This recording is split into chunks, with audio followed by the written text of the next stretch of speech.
We are live. This is the NBA rundown. And Tyler, we've been so deep in the NFL. Feels like NBA season just snuck up on us. And I was telling you before the show that I listened to our good friends Ski Prophet and Dutch Boy Fresh and Wham OG and Bobano yesterday. And I thought I wasn't prepared, but I was yelling in the car at some of their takes. So I know I'm ready to talk some NBA.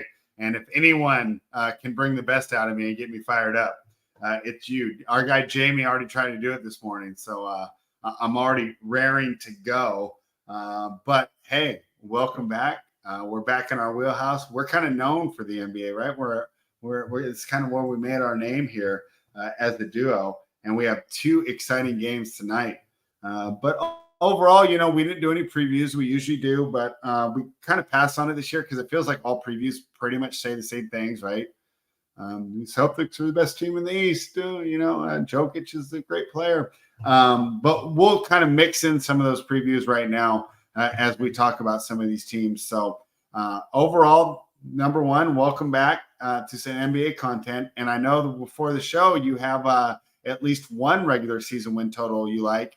And those are still going to be open till for at least 3 or 4 more hours. What regular season win totals have you bet so far this season, Tyler? Yeah, the only one I bet so far was that Suns at 47.5. I mean, better coach, improved roster. I don't think they're going to be worse than last year. If they get more games out of Beal, they're going to be a 50-win team. So I think they could be a top 3 seed in the West. 47 seems like a gift on the Suns.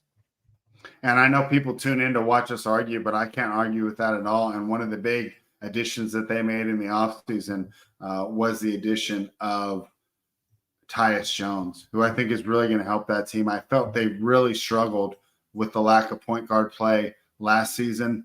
And now it should be much better there with Tyus Jones. And he doesn't even need to put up stats. He just needs to get people in the right spot. And as much as people are not going to like this, because I remember how much people liked to drag him when he was in Milwaukee, but I think Coach Budenholzer could be a slight upgrade. Did you think Vogel got a raw deal that last year there in Phoenix? Because I didn't necessarily think that he was the problem with that team. What did you think? I don't really think he was the problem, but at the same time, I think Budenholzer's just a better coach. Like, Frank Vogel's more of a defensive coach, and that just isn't a defensive-built roster. Now you're bringing in a guy that we watched lead that Hawks team to multiple 50-win seasons. Yeah, this is the kind of team he leads to a top 3 seed in the West. So I think Budenholzer's the perfect fit for this team.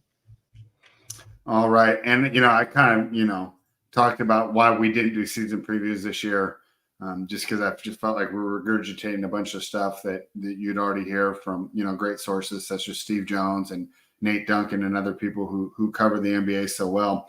But, people are going to want to know, if you had to make your prediction right now, who's in your NBA Finals? Oklahoma City, Boston. OKC over Denver, huh? Denver, man, I talked with Jamie about it as we were finishing up the NFL show. For those of you who don't know, we did that over on the Fanspeak channel, and Jamie and I were talking about it a little bit afterwards. Denver lost a lot of depth. You think OKC is going to be strong enough to go ahead, jump in there, and take the mantle of the Western Conference crown? I think so. I think Dallas will be good too, but I'm not sure Dallas was just catching lightning in a bottle last year. Minnesota is going to be the real problem for OKC, but OKC is they've added key guys. They added Caruso. They added Hartenstein. They're able to play you big if they want now. They're able to play you small. If they want to go with Chet at the 5, they can go that route. If they want to put 3 guards, if they want to put 4 guards on the floor, they can go that route. They're a deep team. They can play you any way they want. They have a great coach. But I think OKC, if they would have beat Dallas in that series, which they had a very good chance at, they could have been in the finals last year. So I'm looking at OKC to make the finals this year. SGA is probably not going to say a lock to win MVP because nothing's a lock in the NBA. We know guys get hurt. But I think he is the for sure preseason bet to win MVP is SGA. Interesting. Talk to me about the Dallas Mavericks. You just brought them up, and they were a team that I was actually having problems getting a handle on doing my preseason prep. I mean, Luka's got it. We talk about MVP candidates. Go ahead. I still think they're going to be really good, but I think it's just going to take another just wild season out of Luka. Like, Kyrie's really good, Then behind that, they added Clay, but that really doesn't improve the team much. Terrible. So I'm not big on that ad. Unless all his job is to do is stand in the corner and shoot threes. But, I mean, I just think they rank higher than a team like Denver. Are we really sure Jamal Murray's that good, Spread? Like, he had that one good season outside of the bubble, and outside of that, he's not really all that good. So Jokic is kind of by himself when it becomes playoff time. They added Russ. Russ doesn't really help you. It helps you in the regular season, not in the playoffs. So I don't think Denver's as live as people think they are. I think it's Minnesota, OKC. In the West, those two are the two top favorites right now. Yeah. One thing I'd say for Dallas, I think Derek Lively, we could see a big jump from him. And we saw how key he was last season. And if Luka and Kyrie continue to build chemistry, they could be dangerous. Same with you, man. It just sucks. You know, my two favorite players in each conference, they're just saddled with no depth. And I'm talking about Giannis in Milwaukee and now Jokic in Denver. I mean, he's got no supporting cast at all. Michael Porter Jr. is a pure one-way player. I love Aaron Gordon. So he's still got that going for him. Murray's fine. He can get hot. And I wouldn't even be worried about Murray's shortcomings as a player if it wasn't for the fact that there's absolutely nobody else. If Christian Braun doesn't make a huge step forward, I don't see how this team wins the bench minutes. It's going to remind me of when LeBron was on Cleveland and they'd be up by 6, and then he'd go to the bench and he'd come back in like 2 minutes later and he's down by 6. Jokic is going to have a lot of situations like that. I'm worried Mike Malone's going to have to run him into the ground in order for this team to be competitive. Maybe a case to make for Jokic MVP because he's going to need to play a lot of minutes. Any overall general NBA thoughts that you have? I want to hear your outlook on your favorite team, the New York Knicks. Right now, to me, they're clearly the second best team in the East, and I think that they're slightly improved. But I think the problem, or one of the reasons for me, is I think that Milwaukee is continuing to get worse. Doc Rivers is a terrible coach, and I still can't believe they gave away Drew Holiday and gave away their momentum. I just, at this age, I don't see Lillard really moving the needle that way. And Philadelphia is, it's great, cool. You got Paul George, cool, but I don't trust them to stay healthy. Embiid's already sitting out game 1. I mean, that team's a joke. Miami's gotten worse in my mind. I think this could be the year that the Jimmy Butler experiment ends, or not, I don't know if experiment, but era, whatever leadership role there. I wouldn't be surprised to see Riley move off him.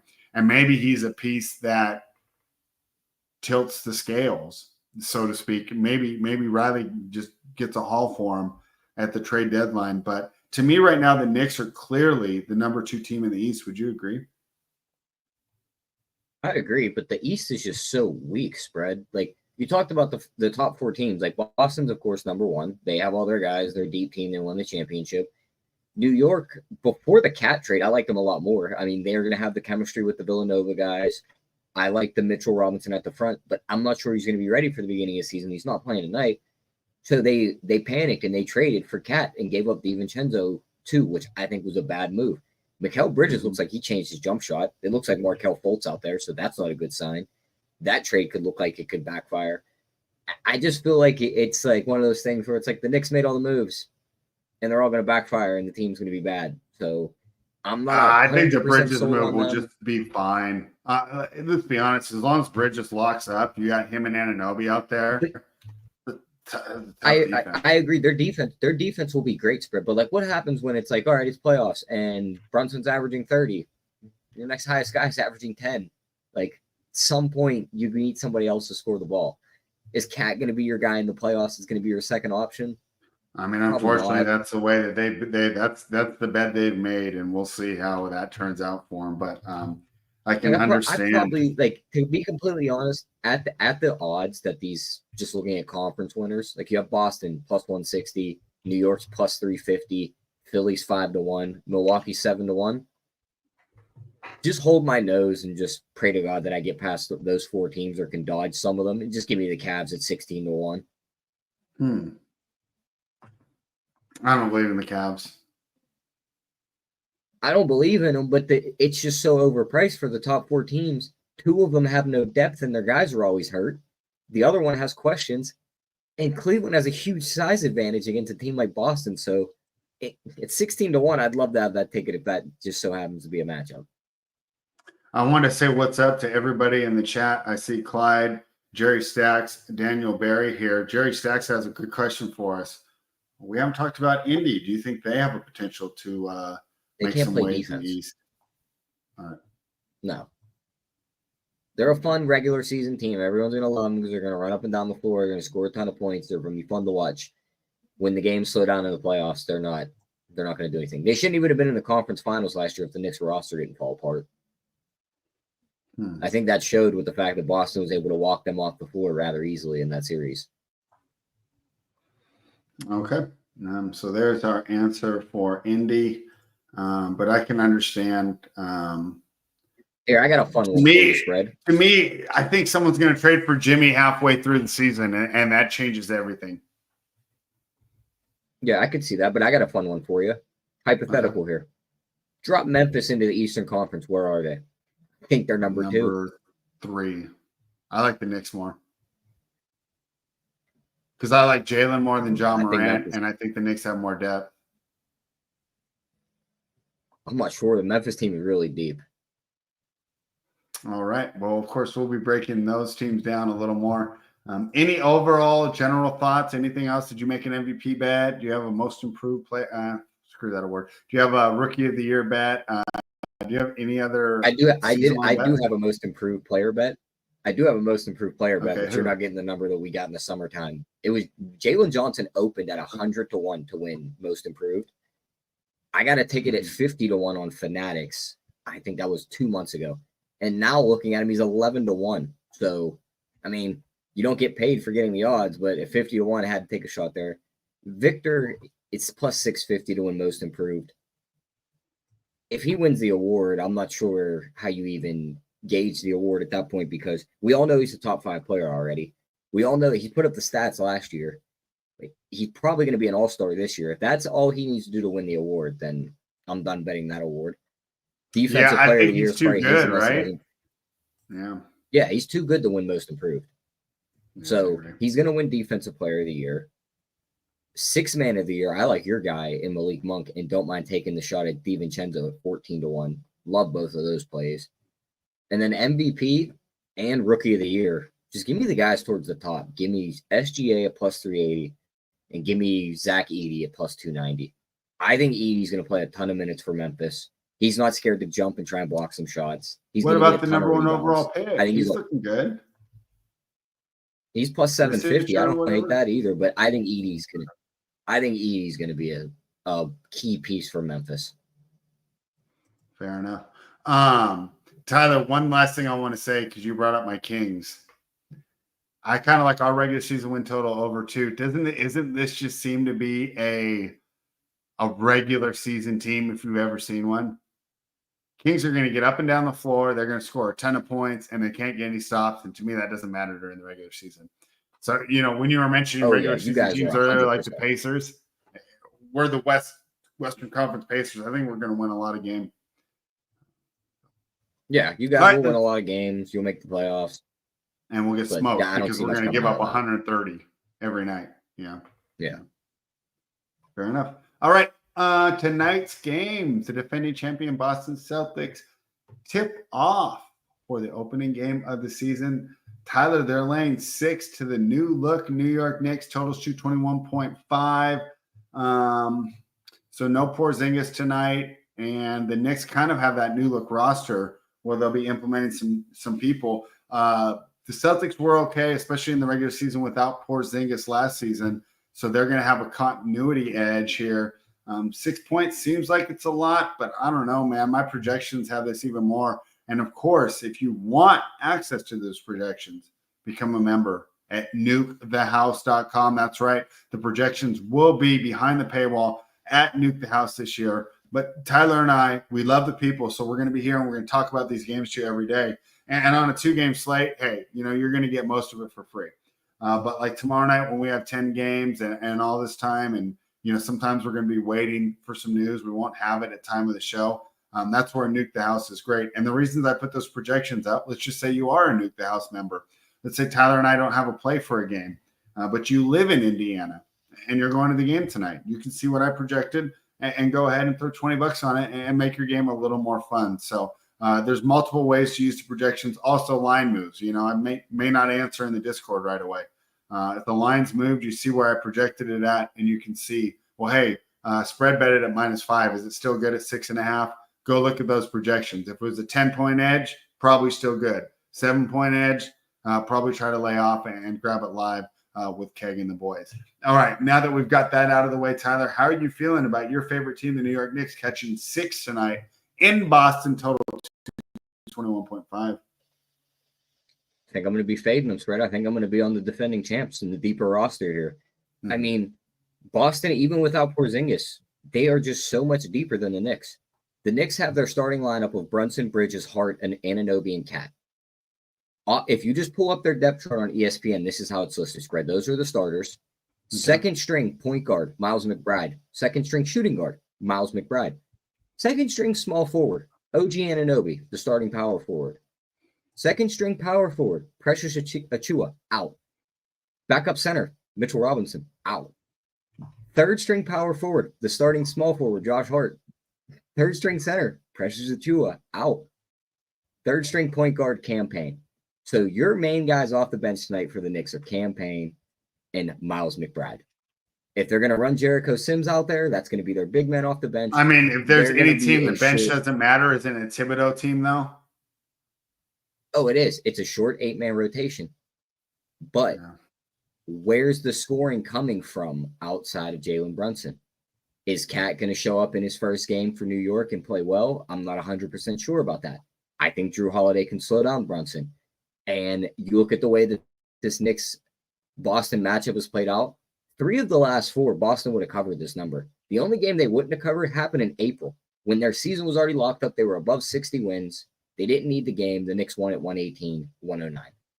I'm on Boston here -6. I gotta trust them. Deeper team.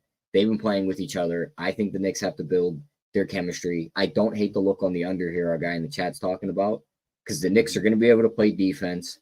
The guys they're going to have out there are going to be able to play defense. And I think Boston knows all they have to do is slow down Brunson and the Knicks can't score. So I like the under and I like Boston. My concern for the under there, Tyler, and we saw this last year, a lot of times these fully healthy teams, fully rested, they smoke the totals the first 2 weeks. And that's why I'm staying away from the under here.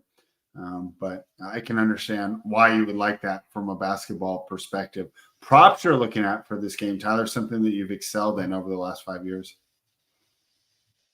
Yeah, I only had one I really liked in this game. I don't mind taking some shots on some of the like Miles McBride, 9.5 points. That doesn't seem bad. Someone's got to score for this team other than Jalen Brunson. I'm not betting Cat at 21. Mikal Bridges is 14.5. Anunoby's 13.5.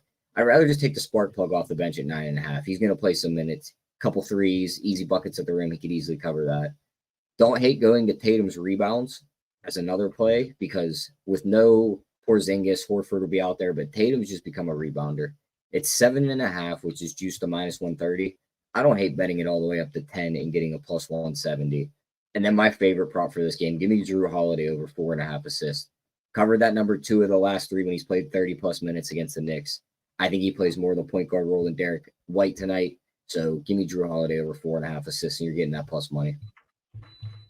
All right. Any other thoughts, Tyler, on our first game of the season? Nope. All right.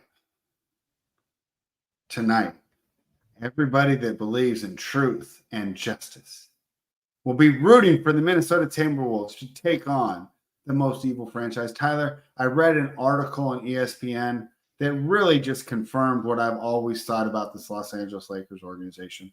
It was about the way they treated Jerry West, not our guy Jerry Stacks in the chat, but our guy Jerry West that's at that logo at the bottom of the screen. And just to give you the cliff notes of the article, it was reprehensible, just like that organization as a whole. Now, my favorite guy, A1 from day one. Didn't that all start when the dad died, though?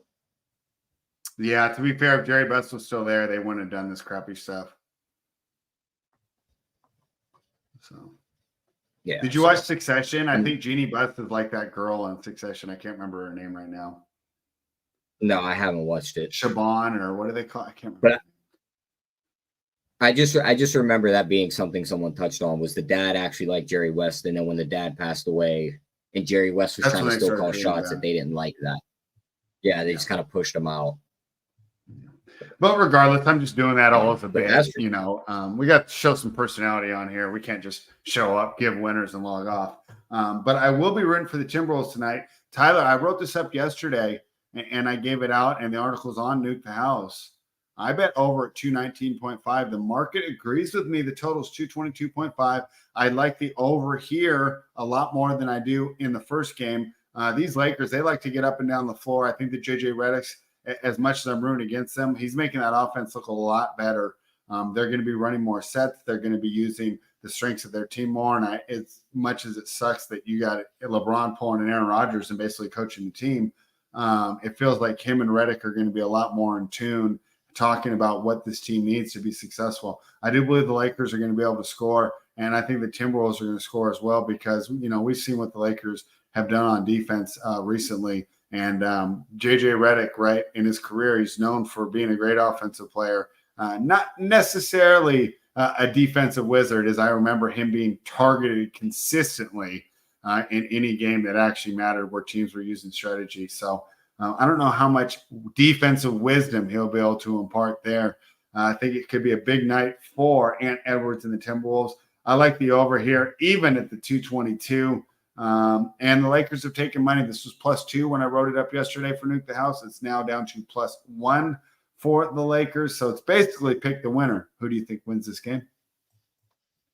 Give me Minnesota. I mean, it's the new coach with LA, which could be a problem. It could be just me walking into a trap. Like, maybe JJ Redick does have his team ready to go.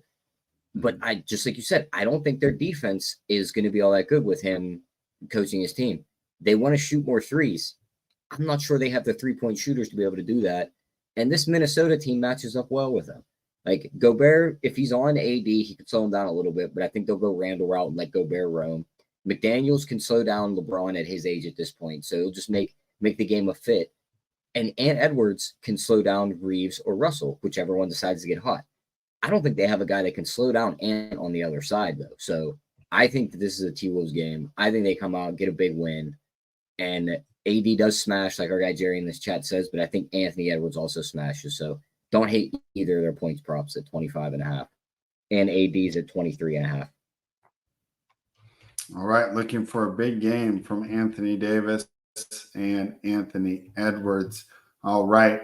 So Tyler, should I just join you on that -1? I already have the over in my pocket. Actually, I'll just play the money line. I have -1, -103, -106 on the money line. Yeah. Just play the money line. We're going to fade JJ Redick in his first game, see how it goes.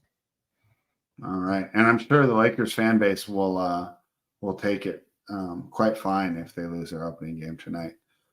Tyler, any other thoughts about tonight's games? Nope, I think that's it. I mean, it's a quick show, but there's only 2 games. I mean, tomorrow's show will be pretty long. What do we got, 11 games tomorrow? 10 games tomorrow night. Tyler, I haven't done my projections for tomorrow night. Reminder, those projections are found at Nuke the House. Become a member, $59.95 a month, and it will pay for itself in folds.